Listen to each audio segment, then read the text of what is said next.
Hello et bienvenue ou re-bienvenue dans un nouvel épisode de Mama Wears the Pants avec votre animatrice Val Benoît, le podcast pour entrepreneurs audacieuses qui sont prêtes à tout avoir et show the fuck up pour tout avoir. Et aujourd'hui, on parle d'un de mes sujets favoris. On va parler de money mindset. Non seulement de money mindset, mais on va parler de comment augmenter sa capacité à recevoir de l'argent dans son entreprise, mais aussi en général. Et peut-être qu'aujourd'hui, vous me regardez comme une entrepreneur à succès, une entrepreneur qui a réussi, une entrepreneur qui fait 30 000 et plus par mois en revenus, mais c'est loin d'avoir toujours été le cas. J'ai eu des moments dans ma vie où c'était le bas fond en termes financiers, en termes de ma fréquence d'abondance, en termes de la valeur que j'avais de moi-même. Et tout est interrelié parce que pour moi, avant tout, la raison pour laquelle je suis capable de générer des sommes dans les multi-5 chiffres par mois maintenant, c'est à cause du travail énergétique et mindset que j'ai fait autour de l'argent et de l'abondance. Combiné à des actions et des stratégies concrètes que j'implémente dans mon quotidien. Donc, j'ai envie qu'on commence par un peu un backstory sur où je viens par rapport à l'argent. Parce que, bien entendu, notre histoire par rapport à l'argent, d'où on vient, comment on a été élevé, nos parents, tout ça, joue énormément dans nos patterns, nos habitudes, nos comportements avec l'argent. Donc, il faut d'abord mentionner que je viens d'une famille aisée. Pas une famille riche, pas une famille millionnaire, mais une famille aisée dans laquelle on n'a jamais manqué de rien. Je dois dire cependant que j'avais 2 parents très différents avec l'argent. J'avais un père qui était très insécure financièrement. Et pas parce qu'il manquait d'argent, mais parce qu'il avait toujours l'impression qu'il avait besoin de plus et que ce qu'il avait, même si c'était suffisant, un jour, ça ne serait pas suffisant. Donc, mon père a vécu avec beaucoup d'insécurité et d'anxiété financière. De l'autre côté, on avait ma mère qui vient d'une famille moins nantie. Encore une fois, ils n'ont jamais vraiment manqué de rien, mais ils ont déjà été sur le bord, mettons. Ma mère, très compulsive avec l'argent, pas capable d'économiser, shopaholic, donc grande dépensière qui pense pas vraiment justement aux conséquences de dépenser beaucoup d'argent. En passant, j'adore mes parents et je parle de ça ouvertement parce qu'ils sont au courant. Ils sont au courant de leur propre schéma autour de l'argent, donc je dis ça avec beaucoup d'amour et ouverture aujourd'hui. Et donc, j'ai 2 parents qui sont vraiment dans des polarités autour de l'argent et de mon côté, j'ai hérité davantage du comportement et de l'énergie de mon père autour de l'argent. C'est-à-dire que j'ai rapidement senti une insécurité par rapport à l'argent, par rapport au fait de manquer d'argent, par rapport au fait de jamais avoir assez d'argent. Donc, ça a été naturellement mes toutes premières pensées autour de l'argent, c'était « OK, je vais peut-être en manquer, il faut que j'économise, il faut que j'empile. » Donc, rapidement, je me suis mise dans des situations où je me sentais très sécurisée et j'ai commencé à empiler mon argent. Donc, je me suis trouvé des emplois. Je restais dans mes emplois. Donc, moi, j'ai jamais été quelqu'un qui était très frivole et qui quittait un emploi après un certain temps. Non. J'ai commencé à travailler chez Dairy Queen. J'avais 15 ans, 14 ans et je suis restée jusqu'à passer mes 18 ans parce que c'était prévisible, j'avais un salaire prévisible et je faisais du type qui faisait en sorte que je pouvais avoir de l'argent cash aussi. Donc, je me mettais dans des situations où je pouvais me sentir stable et sécurisée avec l'argent et j'empilais mon argent. Donc, pour moi, c'était très difficile de dépenser de l'argent. Même sur des choses qui me plaisaient, j'avais très peur de dépenser de l'argent. Cependant, parfois, j'entrais dans l'auto-sabotage justement parce que j'avais cette croyance-là qu'il n'y a jamais assez d'argent, je vais manquer d'argent, il faut que j'empile mon argent. Oh mon Dieu, il y a quelque chose de dramatique qui pourrait arriver qui va faire en sorte que j'ai plus d'argent. Eh bien, parfois, je me mettais dans des situations de façon subconsciente qui faisaient en sorte que tout mon argent disparaissait ou je devais payer une grosse somme d'argent pour régler quelque chose et effectivement, il ne me restait pas beaucoup d'argent. Le meilleur exemple que je peux vous donner, c'est après avoir monté les économies de mon compte de banque, après avoir travaillé au Dairy Queen pendant plusieurs années, j'étais peut-être rendue à 7 000 $, OK? On va se le dire que le taux horaire à l'époque était très bas. Donc, 7 000 $ dans mon compte économisé, super bon pour une jeune fille de 20 ans. Cependant, moi qui est dans le fitness et le bodybuilding, je décide que je veux me payer une chirurgie esthétique qui coûte 6 200 $. Eh bien, vous savez ce que j'ai fait? J'ai payé le 6 200 $ au complet. Et donc, m'est resté 1 000 $ dans mon compte. C'était le genre de décision que je prenais où j'agissais à travers mon comportement, bien entendu. Et donc, je me retrouvais dans la situation qui m'effrayait le plus, soit une situation où je manquais d'argent, entre guillemets. Et donc, le premier travail que j'ai fait sur moi-même avant de devenir entrepreneur, avant de désirer même générer beaucoup d'argent, c'est que j'ai commencé à analyser mon histoire avec l'argent, par rapport à mes parents, mes comportements, d'où je venais avec l'argent et le genre de situation dans lesquelles je m'étais mis avec l'argent pour comprendre c'était quoi mon énergie et mon pattern. Et donc, j'ai rapidement compris que moi, c'était l'insécurité financière, jamais pensé que j'en ai assez, toujours devoir travailler plus pour faire de l'argent et que du jour au lendemain, l'argent pouvait disparaître et que j'allais en manquer. Et ces patterns-là sont revenus à plusieurs reprises. Et même dans la dernière année, je dois vous dire que j'ai vécu des moments où, mon Dieu, j'avais l'impression que j'allais pas voir le bout du tunnel parce que je faisais de l'argent, des grandes quantités d'argent, mais j'avais beaucoup de dépenses aussi. Et je me suis assis avec ces patterns-là pour essayer de comprendre, est-ce qu'il y a quelque chose de plus énergétique? Est-ce qu'il y a un plafond de verre que je suis prête à briser là, autour de l'argent? Et effectivement. Donc ça, c'est la première couche au niveau de votre money mindset et de votre travail avec l'argent. Êtes-vous capable d'aller chercher, d'aller reconnaître les comportements et les patterns autour de votre relation avec l'argent, qui viennent de très, très loin, de vos parents, de l'adolescence, et des patterns qui sont peut-être présents encore aujourd'hui? Je me permets de faire une petite interruption à cet épisode podcast pour vous parler de ma nouvelle obsession et j'ai nommé le podcast Dollars et Cents. Peut-être que vous le savez pas, mais moi, j'ai jamais été fringante lorsqu'il est question d'éducation financière, d'éducation au niveau de comment je peux économiser mes dollars et mes cents. J'ai toujours été un peu plus go with the flow et jamais je me suis fait de budget, jamais j'étais allée chercher des coupons dans des catalogues, jamais j'étais allée chercher des petites astuces pour m'aider à économiser parce que j'ai jamais eu le temps et franchement jamais eu l'intérêt. Et aussi, j'avais jamais trouvé les bonnes façons non plus de m'éduquer financièrement, des façons qui sont le fun, qui sont simples, qui sont amusantes et qui sont rapides. Et c'est là que j'ai découvert le podcast Dollars et Cents. Écoutez, ça me permet d'économiser sur l'épicerie, sur les sorties au restaurant. Il y a même un truc que j'ai découvert qui me permet de me faire rembourser mes couches lavables par la ville. Si vous ne le savez pas, je suis nouvellement maman d'un petit garçon qui a maintenant 14 mois et donc j'ai pas le même temps pour écouter des podcasts comme j'en avais dans le passé. J'ai toujours été grande fan de podcasts. Je peux écouter les épisodes de Dollars et Cents en allaitant mon bébé, en faisant la vaisselle. Ce sont des petits épisodes de 5 à 6 minutes qui sont facilement digérables et implantable immédiatement pour faire des économies. C'est un peu comme retrouver un vieux manteau là, dans le fin fond du garde-robe du sous-sol avec un 20 $ dans la poche. C'est exactement ce qu'est Dollars et Cents. Sincèrement, je ne peux pas recommander plus les épisodes de ce podcast si vous êtes à la recherche de petits trucs simples et concrets à mettre en place dans votre quotidien pour économiser de l'argent.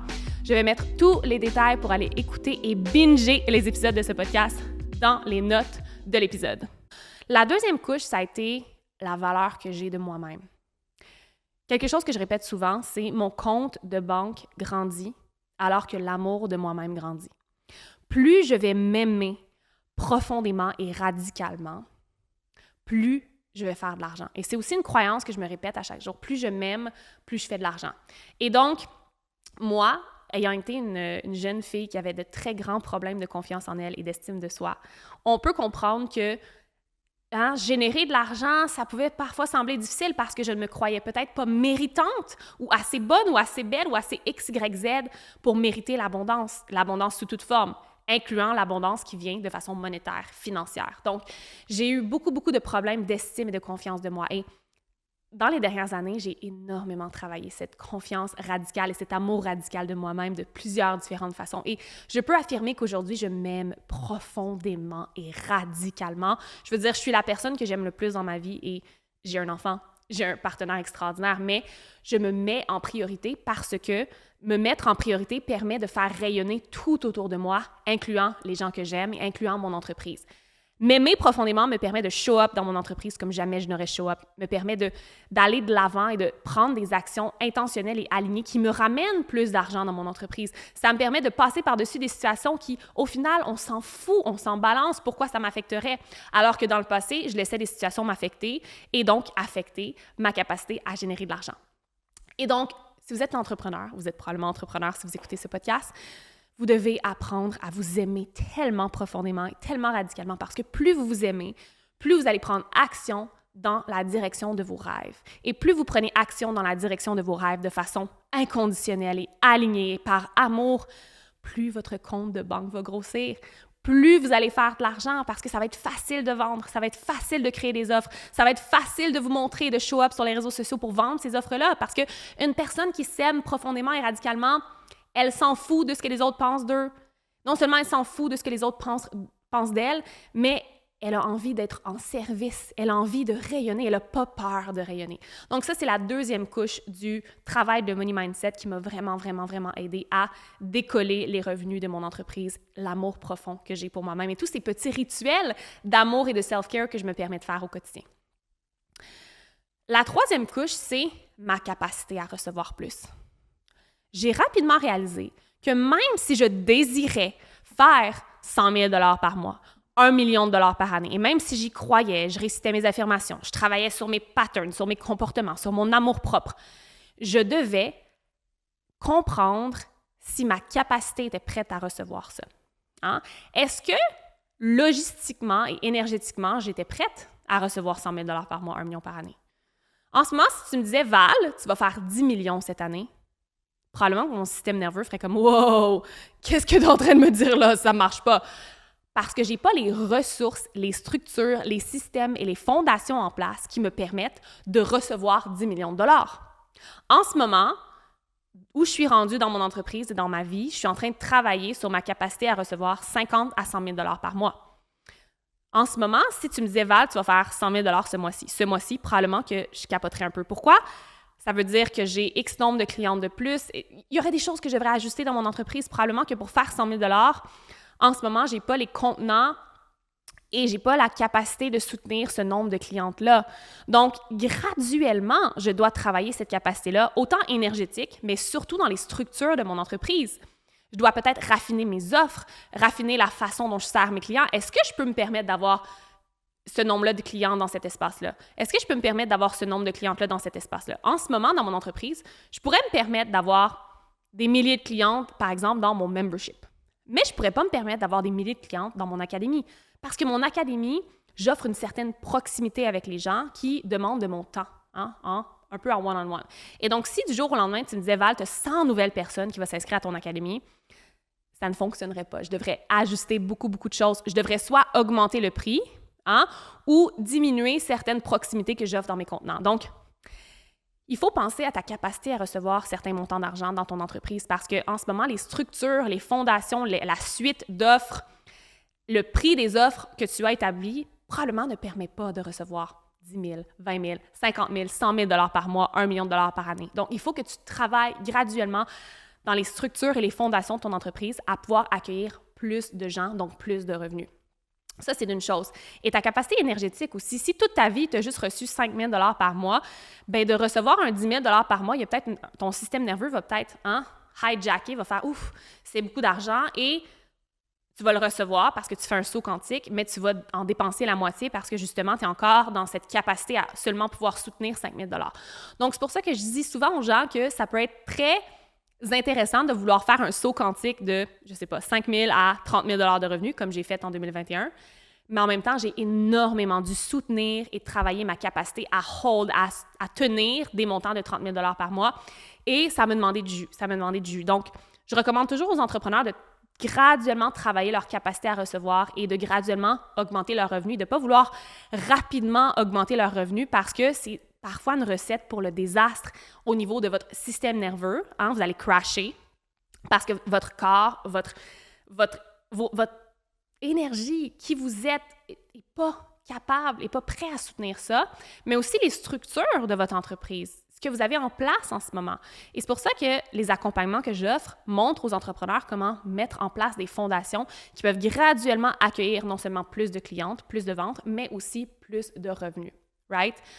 Donc, c'est très, très, très important de faire ce travail de money mindset-là si vous voulez être capable de soutenir plus de revenus, plus de ventes dans votre entreprise pour la fin de l'année, pour 2024. Si vous êtes prête à atteindre le fameux 10 000, 20 000 et plus par mois, il va y avoir du travail important et très, parfois inconfortables, de money mindset, d'énergétique et aussi de logistique et de structure dans votre entreprise que vous allez devoir mettre en place. Donc, je résume, on va parler de tout ce qui est vos comportements, vos patterns par rapport à l'argent, aller voir ce qui se passe à ce niveau-là, aller peut-être les démanteler, ce que j'appelle, c'est vraiment les démanteler. Donc ça, c'est la couche 1. La couche 2, ça va être tout ce qui est la valeur que vous vous accordez, la valeur de votre travail aussi, hein? L'amour inconditionnel que vous avez envers vous-même. Plus votre amour va grandir, plus votre compte de banque peut grandir. Et la troisième couche, ça va être votre capacité énergétique et votre capacité logistique fondationnelle à recevoir des plus gros montants d'argent dans votre entreprise. Et j'ai envie de dire dans votre vie aussi. Une croyance que j'ai commencé à inculquer dans mon psyché, c'est que je ne reçois pas juste de l'argent de mon entreprise. J'en reçois aussi de tous mes autres canaux. Et récemment, je me suis fait offrir 2 contrats à part complètement mon entreprise. Je me suis fait offrir une retraite toute payée dans un autre pays parce que je me suis permis de croire que c'est possible de générer de l'abondance et de l'argent aussi à l'extérieur des murs de mon entreprise. Donc, voilà pour l'épisode d'aujourd'hui. Si vous avez adoré, n'oubliez pas de prendre un screenshot et de me taguer dans votre story Instagram. Ça me fait toujours plaisir de voir que vous écoutez mes épisodes de Mama Wears the Pants, mais surtout, laissez un avis 5 étoiles sur la plateforme de votre choix si vous l'écoutez sur iTunes Valados ou si vous écoutez ça sur Spotify. C'est la petite action qui aide le plus les podcasts à monter dans les palmarès. Et si vous écoutez ça sur YouTube en format visuel, n'oubliez pas de laisser un pouce, un thumbs up, un like et de commenter pour booster l'algorithme ici aussi. Merci d'avoir été là. On se dit à la prochaine pour un futur épisode de Mama Wears the Pants. Et n'oubliez pas, vous pouvez tout avoir et n'oubliez pas de show the fuck up.